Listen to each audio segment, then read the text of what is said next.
تنم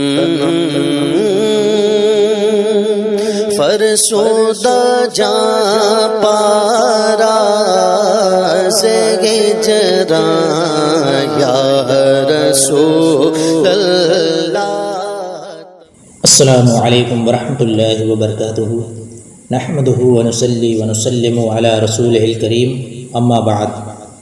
زکوٰۃ اور بخل فرمان الہی ہے۔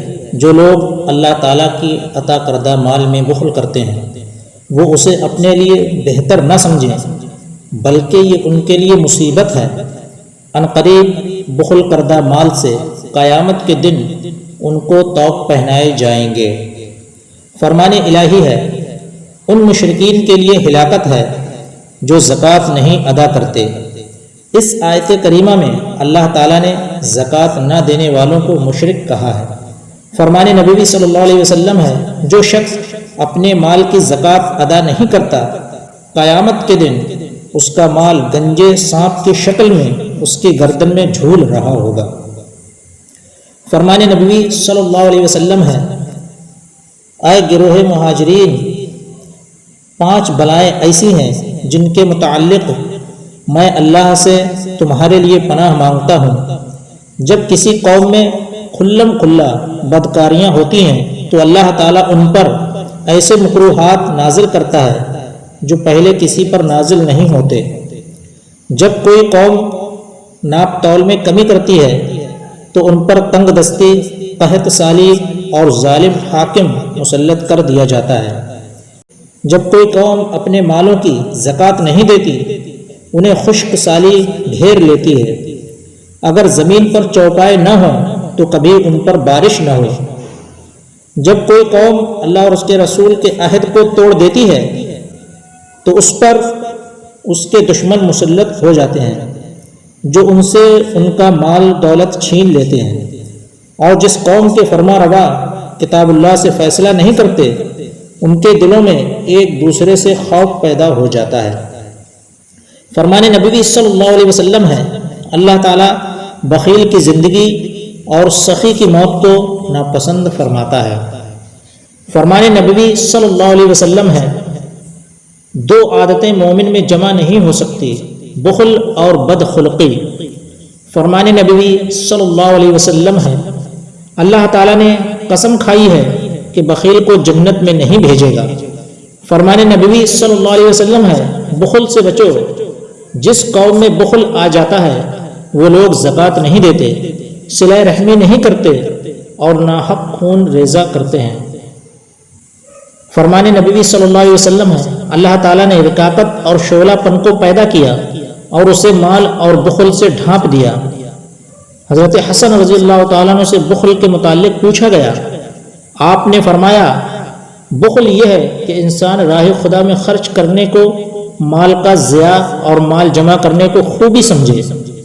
بخل کی بنیاد اولاد اور مال کی محبت، فقر و فاقہ کا خوف اور طول عمل ہے۔ حدیث شریف میں ہے، بعض آدمی ایسے ہیں جو اپنے مال کی زکوٰۃ کی ادائیگی اور اپنے اہل و عیال پر خرچ کرنے کو اچھا نہیں سمجھتے۔ ان کی محبت روپیہ جمع کرنے اور اسے سنبھال کر رکھنے میں ہوتی ہے، حالانکہ وہ جانتا ہے کہ انہیں ایک دن مر جانا ہے۔ ان بخیلوں کے بارے میں ایک شاعر کا قول ہے، اخی ان من الرجال بہیمۃ فی صورۃ الرجل اللبیب البصر فتن بکل مصیبۃ فی مالہ فاذا اصیب بدینہ لم یشعر۔ اے بھائی، عقل مند لوگوں کی شکل میں بہت سے جانور بھی ہوتے ہیں جو اپنے مال کی ہر اونچ نیچ کو جانتے ہیں اور ان کا دین چلا جائے تو انہیں محسوس بھی نہیں ہوتا۔ ایک اور شاعر کہتا ہے، البخل داء دوی لا یلیق بذی مروءۃ لا ولا عقل ولا دین، من آثر البخل عن وفر وعن جدۃ فقد کعمری اضحى وهو مغبون، یابوس من منع الدارین حقهما فباء دنیاه بعد الدین بالدون۔ بخل ایسی بیماری ہے جو کسی بامروت، عقل مند اور دیندار کے لائق نہیں ہے۔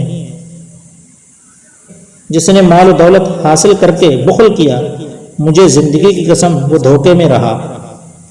ہائے افسوس جس نے دنیا و آخرت کے حقوق ادا نہ کیے، اس نے حقیر چیز کے بدلے اپنے دین کے بعد دنیا بھی بیچ ڈالی۔ ایک اور شاعر کہتا ہے، جب مال کسی دوست کو نفع نہ پہنچائے، کسی عزیز کے کام نہ آئے اور کسی تنگ دست کی حاجت روائی نہ کرے، تو انجام یہ ہوگا کہ مال تو وارث کے حق پہ چڑھے گا اور بخیل قیامت کی شرمندگی اپنے ساتھ لے جائے گا۔ جناب بشر کا قول ہے کہ بخیل کی ملاقات موجب ملال اور اسے دیکھنا دل کی سنگینی میں اضافہ کرتا ہے۔ عرب ایک دوسرے کو بخل اور بزدلی پر شرم دلایا کرتے تھے۔ شاعر کہتا ہے، انفق ولا تخش اقلالا فقد قسمت علی العباد من الرحمن ارزاق لا ينفع البخل مع دنیا معلیتا ولا يضر مع الاقتال انفاق۔ خرچ کرتا رہ اور کمی کا خوف نہ کر، اللہ تعالیٰ نے بندوں کے رزق بانٹ دیے ہیں۔ دنیا سے جاتے ہوئے بخل کوئی فائدہ نہ دے گا اور سخاوت کوئی نقصان نہ پہنچائے گی۔ ایک اور شاعر کا قول ہے، ارى الناس خلان الجواد ولا ارى بخیلا له فی العالمین خلیل وانی رأیت البخل یزری باہلہ فاکرمت فی العالمین خلیل۔ میں نے لوگوں کو اہل سخا کا دوست پایا ہے، مگر دو عالم میں بخیل کا کسی کو دوست نہیں دیکھا۔ میں نے دیکھا ہے کہ بخل بخیلوں کو ذلیل و خوار کرتا ہے، لہذا میں نے بخل سے کنارہ کشی کر لی۔ بخیل کی ذلت کے لیے اتنا ہی کافی ہے کہ وہ دوسروں کے لیے مال جمع کرتا ہے، خرچ کرنے سے تکلیف محسوس کرتا ہے اور اس کی فراوانی سے لطف اندوز نہیں ہوتا۔ ایسے آدمیوں کے لیے جناب وکیع کا قول ہے، لئیم لا یزال یلم وکرن لوارثہ ویدفع عن حماہ کقلب الصید یمسک وہو طاوٍ فریسۃ لیأکلہ سواہ۔ بخیل ہمیشہ اس کے وارثوں کے لیے مال اکٹھا کرتا ہے اور اس کی حفاظت کرتا ہے، شکاری کتے کی طرح ہے جو بھوکا ہونے کے باوجود شکار کی حفاظت کرتا ہے تاکہ اسے دوسرے کھائیں۔ ایک ضرب المثل ہے کہ بخیل کے مال کی آنے والے وارث کو خوشخبری دے دو۔ ابو حنیفہ رضی اللہ تعالیٰ عنہ کا قول ہے، میں بخیل کا فیصلہ نہیں کر سکتا کیونکہ وہ اپنے بخل کی وجہ سے اپنے حق سے زیادہ لینے کی کوشش کرتا ہے اور ایسا آدمی امانت دار نہیں ہوتا۔ حضرت یحییٰ علیہ السلام کی ابلیس سے ملاقات ہوئی۔ آپ نے پوچھا، تجھے کون سا آدمی پسند اور کون سا ناپسند ہے؟ ابلیس نے کہا، مجھے مومن بخیل پسند ہے مگر گناہگار سخی پسند نہیں۔ آپ نے پوچھا، وہ کیوں؟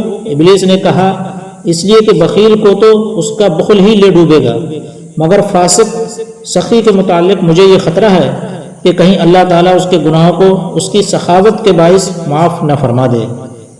پھر ابلیس جاتے ہوئے کہتا ہے کہ اگر آپ یحییٰ پیغمبر نہ ہوتے تو میں یہ راز کی باتیں کبھی نہ بتاتا۔